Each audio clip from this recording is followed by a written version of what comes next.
Now in continuation of my breakdown for the Tensura Volume 22 light novel, in today's video we'll be going over the remaining stories for chapter 3 and the epilogue together, and similar to before, I'll be providing a summary breaking down the events that have occurred as well as giving my thoughts on some of the writing aspects. As usual, if you don't want any spoilers for Volume 22 of the light novel, feel free to come back later after you have read the story for yourself. Having said that, to start off with chapter 3, which is titled The Apex's Showdown, over at the Tempest Federation, inside the control room of Rimurus' labyrinth, even though the threat of Zelenus and Vega had been stopped by Rimuru's forces, they still had to worry about the cryptic invasion, so Benimaru decides to lead all their forces to join Luminous in the fight against Ivarash, leaving the defense of the labyrinth to only Beretta and Trainee. As for who Benimaru is bringing along, we have over 100 members of his Kurenai, which will be commanded by Hakuro since Gobwa was still frozen in Old Eurozania, and Gopta will be leading 100 of the Goblin Riders with support from Ranga and Kumara, while the hero is left in the command of Gabrus's 3 hype men because Gabru along with Gyal was sent to Old Eurozania to help Tensura with the rescue of the frozen people. Also because Zagion had merged with Dino's Crumbling Fang in Volume 21, they are still in an evolutionary slumber, so Benimaru orders Apito to stay with him for now, but once he awakens, the both of them will depart for Damagania immediately. Diablo on the other hand had disappeared according to Benimaru, but we later find out that he simply went to Sarian to confront Feldway. On a side note, he has never explicitly mentioned in the volume, so I'm not sure if Cherise or Solway will be participating in the battle as well. And it seems that Fuse completely forgotten about Dino, Pico and Gracia. Because we don't see them ever again, at least let us know their current conditions. Regardless, Shuna will then use the mass teleportation technique she learned from Rimuru to send Benimaru and the others to Damagania. The war against the cryptids is still ongoing and Luminous is still monitoring the battlefield, although she has more focus on the eastern front due to the presence of Ivarash here. That was when she will be attacked by Jahil and his remaining army of angels. As she was about to confront him, Kigali and Tears soon appear to help, and remember what I said before, throughout this entire volume feels love using the trope of arriving just in time way too much. Either way, they will serve as the frontliners to take on Jahil while Luminous provides support and resurrection magic, because she wasn't able to use her sanctuary disintegration since it requires prior preparation to activate, and Jahil was able to notice this, so he decided to go directly for Luminous. But both Kigali and Tears soon went in for a suicide attack, although before they were killed by Jahil. They were saved by Eva, the Dark Elf that was first introduced in Volume 10 when Rimuru visited the ruins below Clement's castle. And even though I do enjoy seeing obscure side characters like Eva having the chance to make another appearance, her presence seems redundant because with or without her, the following sequence where Yuki, Kagrazaka and Laplace returning with Mai Furuki will still happen. Like Eva doesn't even change the dynamic of the battle, and you see what I mean, right? Fuse is outright obsessed with the trope of having characters coming in for the rescue. We literally had 2 consecutive examples just from this battle alone. It's getting quite repetitive and annoying. But whatever, we soon learned that Yuki and Laplace were not actually burned to ashes by Jahil previously. Instead, they were simply thrown into the void, which doesn't even make sense because they were hit by a fire attack and not some space-time bullshit like what happened to Rimuru. And sure, it might work for Mai Furuki to come back into the story because she never really died. She simply teleported herself and Vega to an unknown point in space-time, so it makes sense from an in-universe standpoint. But for Yuki and Laplace, there's not a single explanation to justify them being sent to the void. I could maybe understand if Fuse stated or at least hinted that the void is a place similar to the afterlife, but it doesn't. And this is what makes me annoyed about the writing, the constant lack of explanation and care for the continuity of the story. But I digress to explain how Mai ended up with Yuki and Laplace inside the void and how they managed to return to the Cardinal world. Essentially, when she became separated from Vega after they were hit by a space-time storm, Mai believed that she was about to die, so she remembered the promise Yuki made with her to help her find a way to return home. And because the instant motion of her ultimate skill Terra Matter works based on the target she is thinking about, it will send her to the location of Yuki. As for how they returned to the Cardinal world, Yuki initially contemplated on taking Mai's instant motion for himself and then using his absorb life ability to take the remaining energy of Mai and Laplace to perform the jump, but he soon realized the calculations needed would be too difficult to comprehend by himself, and also he did not have a strong enough emotional connection to the Cardinal world for the transfer. Because then we learned that the soul of Marabel, or in this case Mara, also had latched onto Yuki, and we don't actually know for sure who she is because she apparently has the memories of Marabel but with the ego of Maria. But how was the soul still intact? Well, when Masaki had briefly used his ultimate skill True Hero to summon past allies and heroes to fight Feldway's forces back in the Ingratiate Kingdom, Mara was summoned alongside Grambel. However, when the ability ended, Mara's soul did not return to the afterlife. Instead, due to a connection with the unique skill Greed, she was drawn to it and ended up lying dormant inside Yuki's greedy King Mammon, where she only fully manifested when Twilight lost his connection to Greed as a result of being trapped inside Velzard by Tensura. And it's definitely convenient that Marabelle has suddenly awakened the very moment Yuki needed more computational capabilities, not at all a cheap Deus Ex Machina put in by Fuse. Also, another issue I have with Mara's character returning is the fact that Fuse made her into a Manas, which could potentially be setting up Yuki as the final villain that Rimuru has to face in the series once Ivarush and Feldway are defeated, because Yuki is such a terrible villain. Even his motivations are just plain stupid. That said, with Mara's help, Yuki, Laplace and Mai managed to safely return by using Laplace's desire to see his family again, because in Volume 18, he'll regain his memories of his life as the hero Sarian. So to continue from there, Yuki confronted Jahil by himself while everyone observed his battle, and there weren't any notable points to mention because he easily overwhelmed Jahil with his anti-skill, negating all the magical abilities belonging to the clown, then activating an ability called Lost Entropy. Yuki reversed Jahil's desire to live, forcing his soul to accept death. Thus, Jahil was defeated, and after Luminous congratulated Yuki on the battle, he decided to leave for Sarian with Kigali and others, while volunteering Mai to stay because the instant motion would be essential against the cryptids.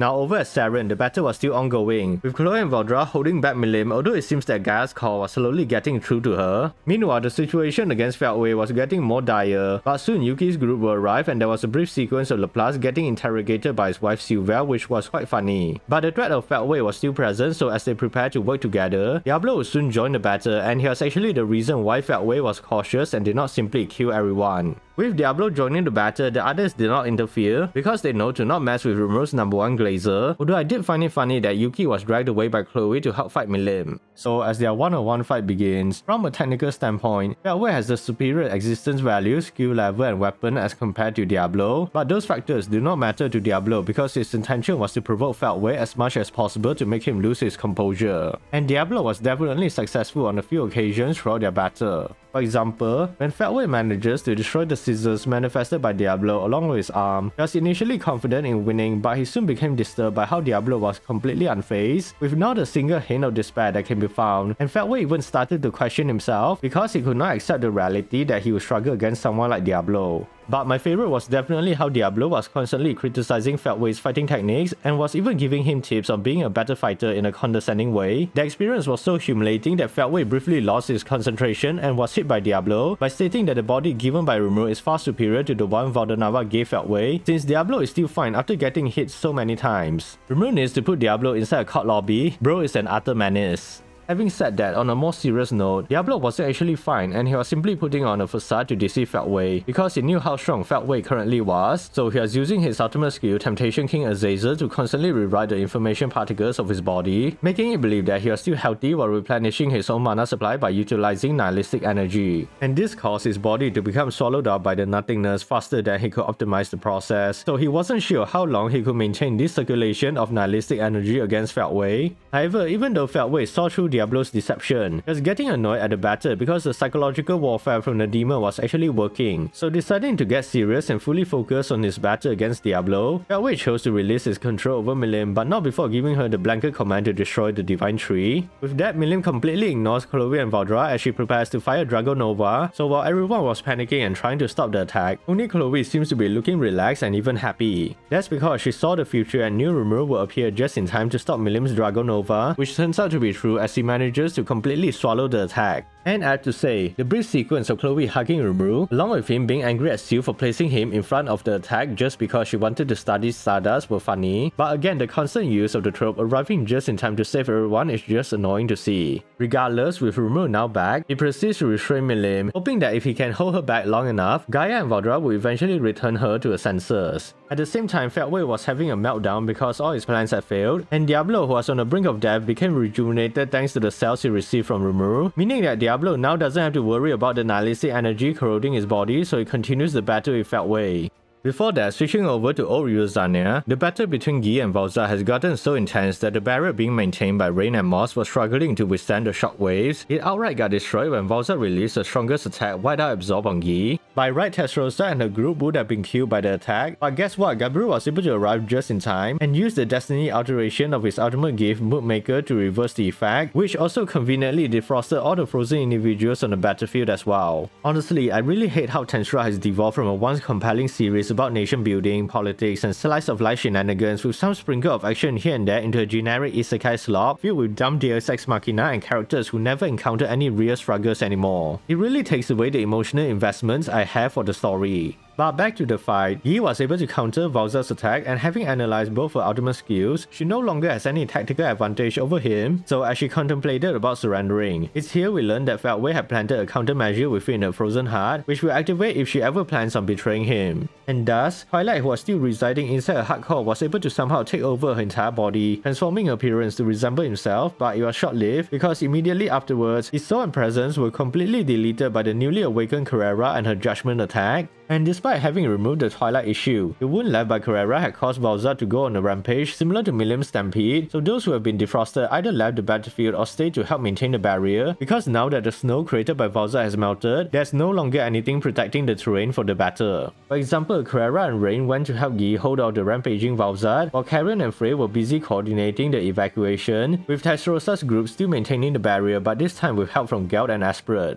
Anyways, returning to Sarian, Rimuru was trying to relieve Millennium's anger by showing her that everyone in old Uruzania has been rescued, while constantly talking to her, and the way she just suddenly regains her senses was honestly too abrupt. I can definitely tell that Fuse was rushing to resolve her plot as quick as possible. But I digress. With Millennium regaining her senses, Rimuru went to check on Diablo's fight with Feldway, which was a one-sided beatdown because of course it is, since Diablo can now fully utilize the nihilistic energy without any repercussions. But the most annoying part was that this volume had introduced the concept of Genesis Great Weapons, which are supposed to be the most powerful in the series, and yet it was reduced to nothing in less than one chapter of the story. I know nihilistic energy is broken, but this is just getting ridiculous. Don't get me wrong, I'm happy to see Diablo finally getting some action for once, but then Fuse would ruin the moment by having Rimuru behave like an idiot again, as he doesn't want to kill Feldway because apparently he felt pity for Feldway. Like, I don't understand, the dude has committed so much evil and yet Rimuru is more worried about killing someone who has been defeated because it will leave a bad aftertaste in his mouth than what implications it could have if he left Feldway alive. What kind of logic is that?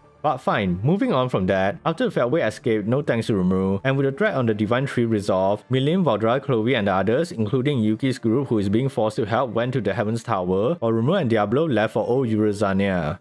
So with that, continuing into the epilogue of Volume 22, we are shown the perspective of Ivarash, who is currently having fun watching the defenders fight her cryptic army. She was even intentionally releasing only a small portion of them to make the battle last longer. She also found the fighting style of the defenders to be quite intriguing, and realizing the beauty of having a fully grown humanoid form, so in response to a desire, the Halloween Carnival was completed as Ivarash transitioned into a final stage, implying that she has achieved adulthood. And this had affected her 3 servants as well, meaning they'll be getting human forms in the next volume. But yeah, that's everything which has occurred in chapter 3 and the epilogue. So in regards to my opinions on both, chapter 3 is probably the worst in terms of writing, because Fuse constantly relies on tropes, gimmicks and ridiculous deus ex machina to resolve issues. In addition to that, bring back characters that don't even provide anything new to the story, especially without proper justifications, like Yuki, Maribel and Twilight Valentine. Also, what's the point of introducing Genesis weapons if they are easily countered by nihilistic energy? The only good part about chapter 3 is Diablo's fight with Feldway. Hopefully the next volume will have better writing as we focus more on Ivarash and the cryptids, because the epilogue does indicate that the upcoming battle will be quite exciting, and the implication that adult Ivarash will resemble someone we know has definitely made me curious on who it is. Also leave your comments on your own theories on the appearance of adult Ivarash down below.